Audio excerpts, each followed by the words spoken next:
안녕하세요.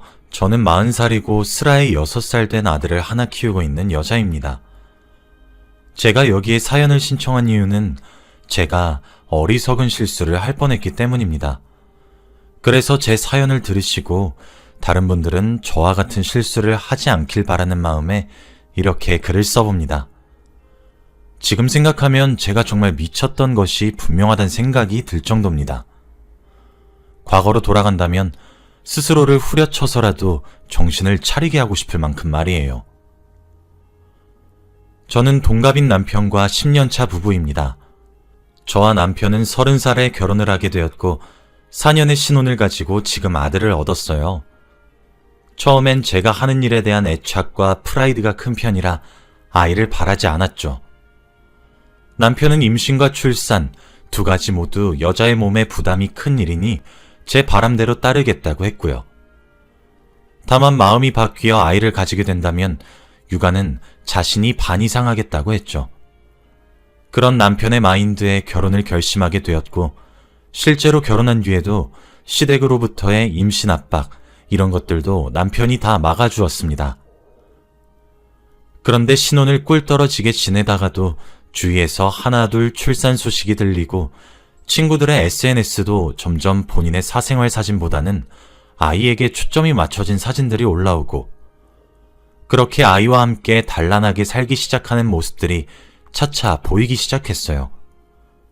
그런데 그런 변화를 물끄러미 바라보면 나랑 남편을 닮은 아이는 어떻게 생겼을까? 하는 의문도 생겨났죠. 그래서 많은 고민 끝에 남편과 상의 후 지금 아들을 낳았습니다. 당연히 출산 이후에도 저는 제 일을 놓지 않기로 남편이 좀 더 노력하기로 약속도 했고요. 그래서 지금까지 저도 일을 할 수 있는 거고요. 남편은 아들을 끔찍하게 생각해서 정말 아들 바보인 사람입니다. 사실 제 남편은 조금 시크한 편이고 따지고 보면 무뚝뚝한 사람이거든요. 절 위해 다 해주는 편이긴 하지만 표현은 잘 하지 않는? 어찌 보면 상남자 스타일인 거죠. 그랬던 사람이 아들이 태어난 이후 혀 짧은 소리도 내고 그러는 것을 보면서 속으로 깜짝깜짝 놀리기도 했네요. 하지만 그 당시로 돌아가면 아들이 태어난 이후 남편에게 제가 찬밥 신세가 되었어요. 저는 결혼을 하고 난 이후에도 알콩달콩하며 살고 싶었는데 아무래도 아이가 있다 보니 무엇을 해도 아들의 위주로 돌아가고 하는 것이 좀 얄미웠네요. 맞아요. 제가 철이 없었던 거죠. 정신적으로 미성숙했던 사실을 저도 인정합니다. 물론 지금은 그렇지 않아요.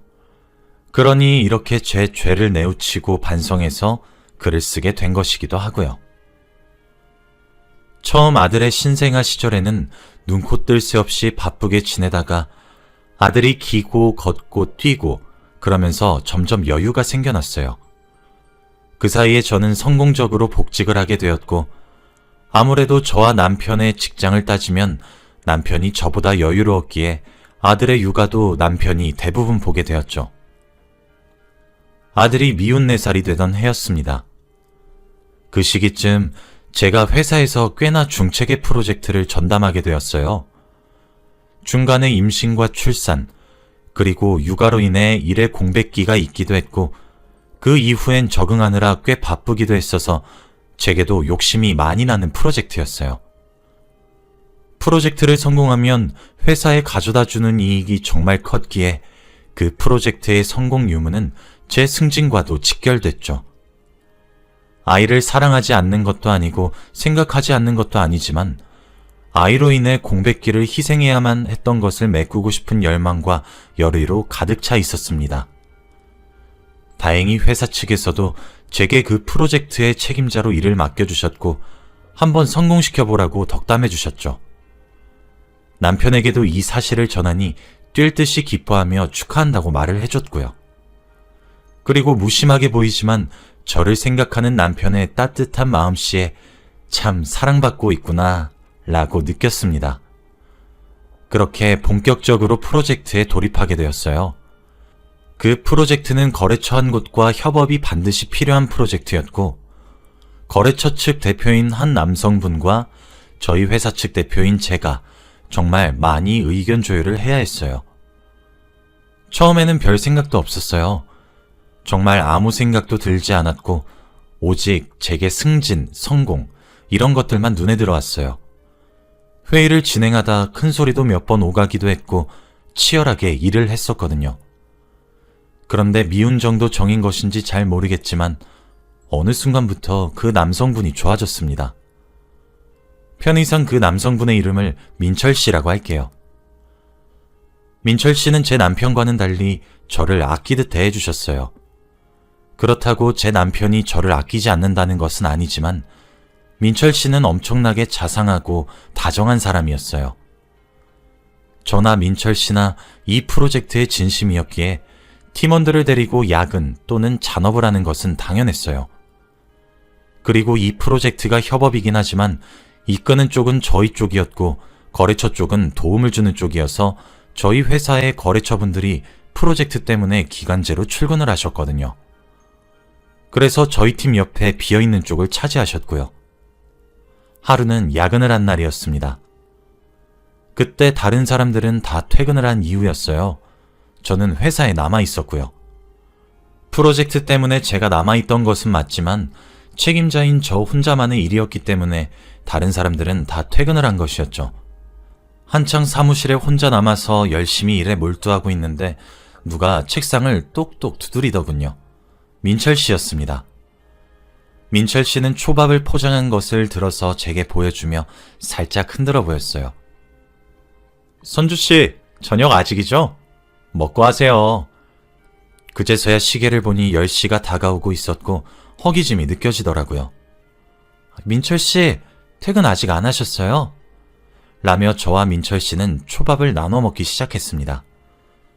그때 마침 딱 제 밥을 챙겨온 민철 씨가 너무 고마웠습니다. 동료로서 말이에요. 아니요. 저도 저 혼자 남아서 야근 좀 하다가 퇴근하는 길이었는데 선주 씨만 혼자 남아있는 게 보이더라고요. 그래서 저도 밥 먹을 겸 선주 씨 것도 챙겨드릴 겸 겸사겸사 사온 거고요. 부담 느끼지 마세요. 민철 씨 진짜 너무 고마워요. 안 그래도 슬슬 배가 고프던 참이었거든요.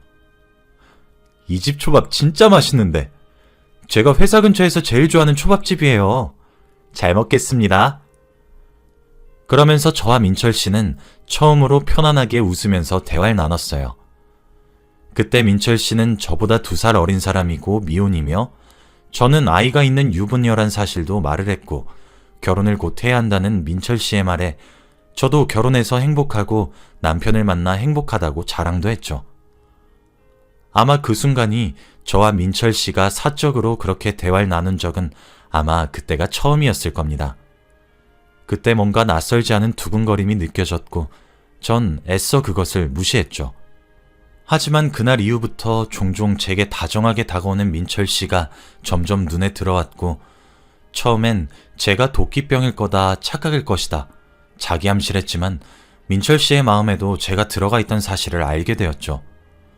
저랑 개인적으로 연락을 주고받거나 따로 만나거나 그러진 않았습니다. 하지만 제가 목이 마르다고 한마디만 해도 총알같이 튀어나가 제가 마실 것들을 챙겨주거나 제가 혼자 야근을 하게 되는 날에는 민철 씨도 남아서 야근을 했고 그럴 때면 항상 민철 씨가 맛있는 음식을 포장해 와서 저와 둘이 나눠 먹었어요. 그리고 저를 해실해실 웃으면서 쳐다보곤 했죠. 뭔가 제가 너무 좋아서 해실거린다는 느낌이 팍팍 들 정도로 말이에요. 그리고 또 제가 맡았던 프로젝트가 몇 달 정도는 심혈을 기울여야 했고 야근 같은 것들도 매우 필수였기 때문에 중간중간 팀원들의 사기를 끌어올리기 위해 회식도 하고 그랬어요. 그럴 때마다 항상 민철 씨는 저와 같은 테이블 바로 옆자리에 앉아 제 앞접시에 이것저것 덜어준다거나 맞은편에 앉은 직원과 얘기를 나누다가도 제가 흘리거나 하면 대화를 하는 중에도 제가 휴지를 집어들어 건네주기도 했고 그런 친절한 매너들을 제게 보여주었어요. 그리고 저도 그런 민철 씨가 솔직하겐 싫지 않았습니다. 무심하고 시크하던 남편만 보다가 제게 정말 다정하고 자상하게 아껴준다는 느낌이 팍팍 들게 하는 민철 씨를 보니 흔들렸던 것도 사실이고요. 그런 아슬아슬한 줄타기가 지속되던 와중에 저도 어느 틈엔가 그 순간을 즐기고 있더군요. 책임자들끼리 야근을 하게 되거나 책임자들끼리 해결해야만 하는 일이라던가 그런 것들이 예전에는 귀찮고 싫었는데 은근히 바라고 있는 제 자신을 보게 되었고 둘이서만 미팅을 해야 하는 날이 오면 그날 아침부터 콧노래를 흥얼거리는 절 발견했어요. 제가 민철 씨와 스킨십을 하거나 그 이상의 관계로 발전하거나 그랬던 것은 아닙니다. 그런 것들은 일절 없었어요. 그저 업무를 핑계로 알콩달콩 했을 뿐이죠. 퇴근하고 집에 들어와서 제게 다녀왔냐 물어보는 아들과 남편의 얼굴을 보면 저도 당연히 미친 듯이 찔렸어요. 하지만 그럴 때마다 합리화를 하게 되더군요. 내가 민철 씨랑 뭔 짓을 한 것도 아니잖아 하면서 말이에요. 그러던 어느 날이었습니다. 여자에게 촉이 있고 그 촉은 육감이니까 무시하지 말라는 뭐 그런 말이 있잖아요. 그런데 남자에게도 그런 촉이 있었던 것 같더군요. 그날도 여전히 전 늦게 퇴근을 했고 집에서 반갑게 맞아주는 남편과 아들의 마중조차 불필요하게 느껴졌고 빨리 씻고 누워서 자고 싶었습니다. 다음 날은 주말이라 늘어지게 늦잠을 자야겠다 생각하며 빠르게 씻고 터덜터덜 침대로 걸어가 털썩 누웠죠. 그리고 바로 눈을 감았고 잠에 들었습니다. 한참 잠에 빠져 있다가 새벽녘에 잠시 눈을 뜨게 되었습니다. 자고 있는데 갈증이 너무 심하게 나서 목이 마르더라고요. 부엌에 가서 물이나 한 잔 마셔야겠다는 생각이 들어 눈을 뜨고 일어났어요. 그런데 옆자리가 싸늘하더군요. 남편이 없더라고요. 저는 엥? 하는 마음에 방문을 열고 거실로 나가니 그 새벽에 모든 불을 끄고 남편이 소파에 홀로 앉아 있었어요. 여보? 하며 다가가는 제 인기척 소리도 못 느낄 정도로 심각하게 생각에 빠져 있었어요. 제가 가까이 다가가자 흠칫 놀라더니 고개를 획 하고 돌리더라고요. 전 그때까지도 아무것도 모른 채로 안 자고 여기서 뭐해? 라며 물어봤어요. 그런데 아무것도 아니야 라고 대답하는 남편의 목소리에 물기가 어려있는 것이 아니겠어요? 그 순간 잠이 확 달아나서 여보, 울었어? 무슨 일이야? 뭔 일이라도 생겼어? 하며 질문을 다다다 쏟아냈어요. 그제서야 남편의 눈에 물기가 묻어있고 목소리가 잠긴 것이 새벽 내내 훌쩍였구나 싶어서 심장이 철렁 내려앉는 것 같더라고요. 그때까지만 해도 제가 남편이 운 이유라는 것은 생각지도 못하고 있었으니까요. 다그치는 제 말에 남편은 차분하게 이야기를 시작했습니다. 사실 저는 잠꼬대가 많이 심한 편입니다. 아직 이 나이가 되도록 잠투정을 하기도 하고요. 많은 잠꼬대들 중 하나가 뭐냐면 저는 자고 있는데 옆에서 누군가 말을 걸면 대답을 한다는 겁니다. 그리고 저는 그 대답한 순간들을 당연하게도 하나도 기억을 하지 못하고요. 남편의 말에 따르면 그날따라 피곤해 보이는 제 모습이 뭔가 다른 날과 조금 다르게 느껴졌다고 하더군요. 저와 남편은 생전 서로의 휴대폰을 몰래 훔쳐보거나 확인하거나 하는 행동들을 하지 않습니다. 서로를 믿기 때문에요. 그런데 그날 피곤해 지쳐 쓰러져 자는 저를 보며 왠지 휴대폰을 확인해봐야 할 것 같다는 생각이 들었답니다. 저도 휴대폰에 따로 잠금을 해놓거나 그런 것이 아니었기 때문에 남편이 수월하게 받겠죠. 사실 봐도 상관이 없기도 했고요. 그런데 그날 밤에 하필 민철 씨가 제게 개인적이고 사적인 연락을 처음으로 했다고 하더군요. 선주 씨, 이렇게 늦은 시간에 연락드리는 것도 오늘 저희 팀 회식에서 마신 술 기운으로 용기 내서 연락드립니다. 무리하게 이 시간에 연락드린 것은 죄송합니다. 하지만 지금이 아니라면 말을 꺼내지 못할 것 같아서요. 일요일 오후에 시간이 되시나요? 그때 저랑 밥 한 끼 하고 영화 한 편 보는 것은 어떠세요? 라고 하필 데이트 신청을 하는 연락이 말이에요. 남편은 그 연락을 보고 심장이 철렁 내려앉았고 아무리 뒤져봐도 민철이라는 사람과 개인적으로 나눈 연락이 저거 하나뿐이라 제가 불륜을 하고 있는 것인지 그렇다면 언제부터인지 이걸 용서해야 하는 것인지 용서하지 않는다면 우리 두 사람의 아이는 어떻게 해야 하는 것인지 많은 생각이 순간적으로 들었다고 해요. 그리고 그 옆에는 아무것도 모른 채로 세상 모르게 자고 있었던 제가 있었고요. 남편은 물어봤답니다. 선주야, 민철 씨가 누구야? 거래처 직원인데 왜? 그럼 민철 씨랑 원래 개인적으로도 많이 연락해? 아니, 안 해. 왜? 남편은 그 대답을 들었을 때까지만 해도 자기가 보게 된 것은 상대방의 일방적인 마음인 것이고 제가 잘 처신을 하고 있다는 생각에 괜시리 몰래 훔쳐본 행동이 미안해졌다고 합니다.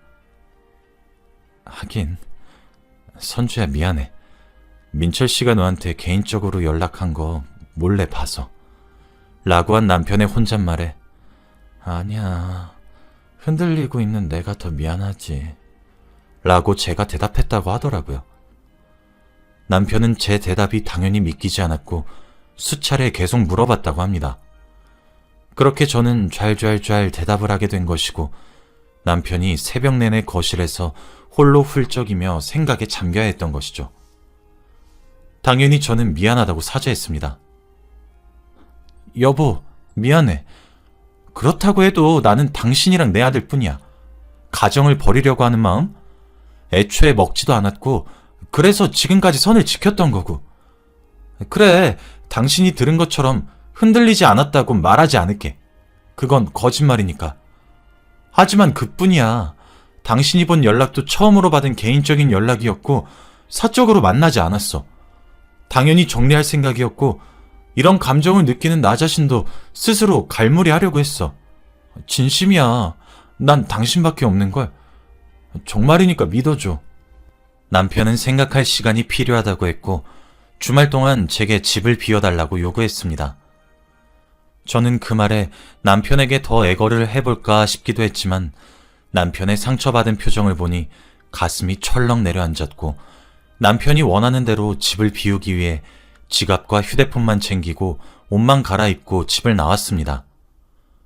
집 근처에 있는 모텔에 홀로 무작정 들어갔고 방에 들어가 정막이 흐르는 방에 홀로 앉아 있으니 현실감이 확 들더군요. 내가 무슨 짓을 한 거지? 내가 미쳤던 건가? 내가 남편을 두고 지금 엄한 사람한테 지금? 너 미쳤니? 하면서요. 그제서야 남편이 제게 마음이 떠나도 저 또한 민철 씨에게 흔들렸던 사실이 있으니 억울해할 수도 없고 마냥 무서워지기 시작했습니다. 입장을 바꿔서 생각해보니 남편이 저 말고 다른 여자에게 흔들렸던 사실을 제가 알게 된다면 전 바로 지옥 같은 감정을 겪겠다는 생각이 들더군요. 그제서야 고개를 드는 죄책감과 자책감, 그리고 스스로에 대한 실망감에 눈물이 주룩 나왔고 슬퍼하고 있는 제 자신이 그토록 이기적이고 가증스러워 보일 수가 없었어요. 그리고 마침 그때 남편이 읽기만 하고 답장하지 않은 민철 씨의 연락이 한 통 더 왔어요. 선주 씨, 대답해 주시면 안 될까요? 하고 말이에요. 저는 민철 씨, 저는 직장에서도 괜한 구설수에 휘말리고 싶지도 않고 민철 씨에게 그런 사감은 없습니다. 업무적으로 사무적이게 대해주세요. 그동안 친절을 베풀어 주신 것은 감사하게 생각합니다만 저는 가정이 있는 여자이며 제겐 금쪽 같은 아들도 하나 있습니다. 가볍게 가정을 깨트리고 싶지도 않고 민철 씨와 그런 관계로 발전하고 싶지도 않아요. 죄송합니다. 하지만 저도 민철 씨도 좋을 것 하나 없으니 좋은 동료로 지내고 싶어요. 민철 씨도 좋은 분이니 좋은 분 곧 만나실 수 있을 겁니다. 수고하세요. 라고 답장을 보냈어요. 민철 씨는 제 답장을 읽고 한참 말이 없더니 답장을 보내왔더군요. 선주 씨, 우선 제 마음을 막무가내로 밀고 나가서 그래서 곤란하게 만들어 죄송합니다. 이 나이 먹고 정말 부끄러운 말이지만 제가 선주 씨 참 많이 좋아했습니다. 20대 초반에나 느껴졌던 것 같은 설레임과 두근거림으로 회사 가는 것도 즐거워졌고요. 당연히 저도 선주 씨가 가정이 있는 사람이란 걸 알기에 감히 사귀겠다고 생각한 적은 없습니다. 그냥 옆에서 자주 보고 싶었고 친하게 지내고 싶었고 웃는 모습이 예쁘셔서 더 잘해주고 싶었어요. 정말 단지 그뿐입니다. 하지만 선주씨 답장을 보니 그것조차 제가 곤란하게 해드리는 것 같네요. 이제 마음 접을 테니 너무 무섭게 대해주지는 말아주세요. 월요일에 아무렇지 않은 얼굴로 뵙겠습니다. 좋은 주말 보내세요. 라고 말이에요. 저는 이렇게 쉽게 정리할 수 있었는데 왜 하지 못했던 것인지 스스로가 너무 원망스러웠습니다. 그리고 하루가 지난 일요일 늦은 점심쯤 다행히 남편이 집으로 들어와서 이야기 좀 하자고 하더군요. 집에 들어가니 남편은 아들이 큰 소리가 나는 것에 놀랄 수도 있어서 앞집에 맡겼다고 했어요. 그렇게 식탁에 마주 앉았고 정막만 흘렀죠. 그 정막을 깨트린 것은 저였습니다. 저는 울먹이는 목소리로 남편에게 잘못을 빌었어요. 염치 없지만 용서해달라고 말이에요. 결론적으로 말을 하면 남편은 저를 용서했습니다. 선주야, 사실 정말 커다란 상처를 받았어. 그래, 속마음을 누가 알겠니? 하지만 결국 내가 표현이 서툴렀던 것이 널 그렇게 만들었던 것은 아닌지 죄책감도 들더라. 네 말 믿어. 네가 잠버릇으로 아무런 사이가 아니라고 말을 했고 개인적으로 친분을 나누지 않았고 끝까지 발전해서 불륜을 저지른 것도 아니고 속마음으로만 잠깐 흔들린 거잖아. 나는 그 잠깐 흔들린 시간 때문에 너와 이룬 내 가정을 깨고 싶지 않아. 불륜을 한 것은 아니니까.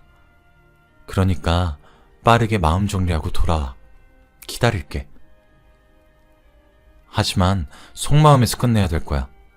여기서 더 발전한다면 난 너랑 이혼하는 것도 진지하게 고려하게 될 것 같거든. 그러니 빨리 정리해. 그리고 우리 다시 노력하자. 응? 저는 남편의 말에 오열하며 여보, 고마워. 정말 고마워. 내가 정말 미쳤었나 봐. 당신이 이렇게 날 사랑하는데 내가 잠시 돌았던 게 분명해. 나 어제 그렇게 집 나가고 나서 깨달았어. 내가 눈에 뭔가 씌었던 것이 분명하다고. 정말 미안해. 염치 없지만 용서해줘서 너무 고마워. 앞으로 잘할게. 내가 더 노력할게. 그리고 민철 씨랑은 어제 정리했어. 그러니 안심해. 앞으로 2번 다시 이런 일이 일어나지 않을 거야. 라고 말을 하며 어제 민철 씨와 나눈 대화를 보여주었고 저와 남편은 서로 부둥켜 안고 엉엉 울었습니다. 그렇게 전 용서를 받을 수 있게 되었고 남편도 제게 표현을 더 해주려고 노력하고 저 또한 그런 남편의 모습에 큰 죄책감을 느끼며 제 진실을 어필하려고 노력했습니다. 시키지 않아도 뭘 하고 있는지 사진 찍어 보내고 무슨 일이 있었는지 조잘조잘 말을 해주고 휴대폰 확인을 하라고 손에 쥐어주면서까지요. 남편은 그럴 필요 없다고 말을 하지만 제가 그러고 싶어서 남편에게 꼭 쥐어줍니다. 세월이 지난 지금은 그때의 일이 단순 해프닝으로 되어 있고 저와 남편의 사이 또한 무척 좋습니다. 아마 저는 남편의 커다란 사랑을 몰랐던 어리석었던 과거의 제가 용서되지 않을 것 같습니다. 그리고 평생 동안 남편의 태평양같이 넓은 마음에 감사함을 느낄 것 같고요. 그 사건 이후 남편은 정말 많이 달라졌습니다. 절 사랑하고 있고 아끼고 있다는 것을 직접적으로 표현해주기 시작했고 저 또한 아무리 일이 좋아도 일보다 제 가족을 우선순위로 만들었습니다. 아들의 육아를 남편이 거의 다 했던 것도 부족한 실력이지만 제가 더 노력하려고 했고요. 그래서 저희 부부 사이는 그 옛날 어떤 순간보다도 더 애틋하고 금슬이 좋습니다. 여기까지가 제 이야기입니다. 실수를 저질렀지만 반성했던 저도 그리고 실수에도 관용을 베풀었던 제 남편도 서로에게 고맙다고 얘기합니다. 그러니 여러분들은 저와 같은 실수를 저지르지 마세요. 정말 평생을 함께할 반려자의 가슴에 씻을 수 없는 상처를 내는 일이며 잃어버린 신뢰를 다시 쌓아가는 것 또한 정말 힘든 일이거든요. 그러니 애초에 그러지 않길 바라며 이만 글을 마칩니다. 들어주셔서 감사합니다.